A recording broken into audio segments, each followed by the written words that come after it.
Hello, it's such a pleasure to be with you and to share the next lesson, which comes from the book of Genesis. We're going to be talking about Abram and Sarai today. There's so many wonderful stories from Genesis, and so we're going to continue from last time.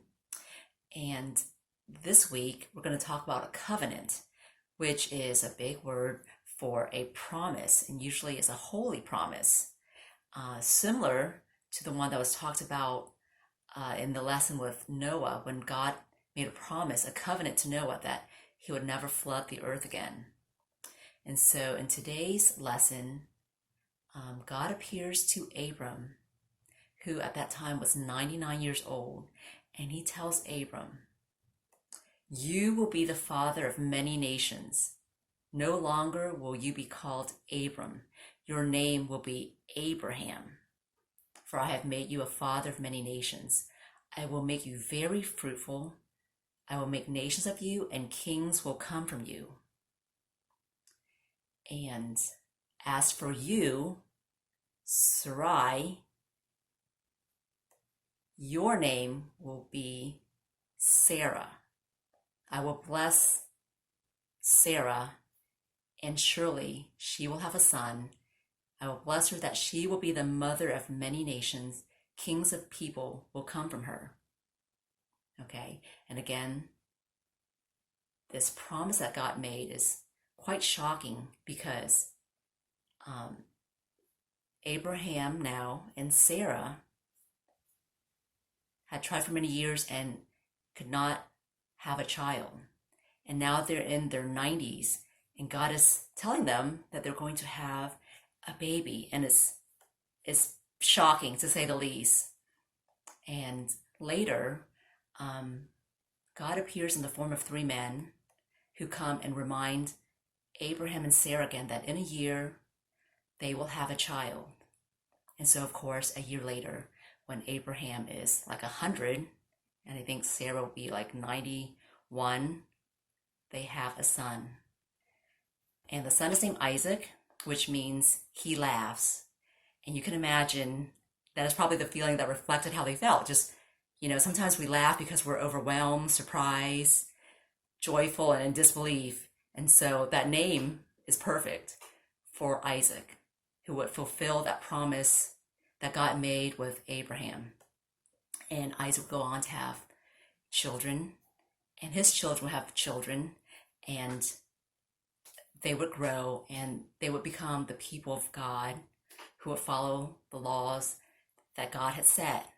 Okay, and if you know the song Father Abraham, which if you've ever done that, it's like an exercise. Father Abraham had many sons. Okay, many sons had Father Abraham.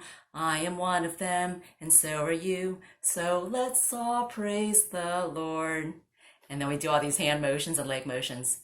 But that is a song about Father Abraham, and it refers to this promise, this beautiful promise, covenant that God made with Abraham and Sarah. Now, for me, this story is special because, my last child, I had her when I thought I was fairly old compared to the other kids. And when I found out, I kind of felt like Sarah. I was like, oh my goodness, I'm going to have to have a baby. I'm kind of old here.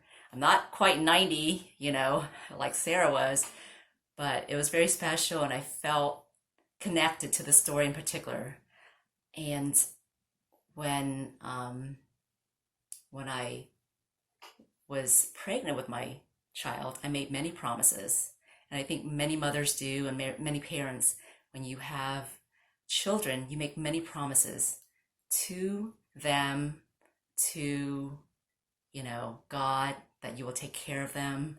The baptism, for example, is something that parents participate in, and one of the promises we make is make sure that we raise this child so that they will know that they are special, and that they are a child of God, and that they are loved. And so again, there are many promises that are special in our lives. And so this story that talks about a promise, this very big promise, is something hopefully we all can think about, and think about how promises can be very meaningful for us and for those that we love in our life. And hopefully, it's something that we feel is somewhat holy, which is like super special, and that when we make a promise, that we try to honor it. Okay. And so I hope for this week, as you think about this story and the special meaning that it has maybe in our life right now, that because of this promise to Abraham and Sarah, we are children of God because we are a descendant of Abraham in a sense. We are part of God's people. Okay, as you reflect on this story and lesson, some of the things you can think about and maybe talk with your family would be, what are God's promises to us today? God spoke and had a very close relationship with Abraham. And that relationship was super special. But do you know that God is still in your life, just like he is in Abraham's life? And so think, what are God's promises to us today?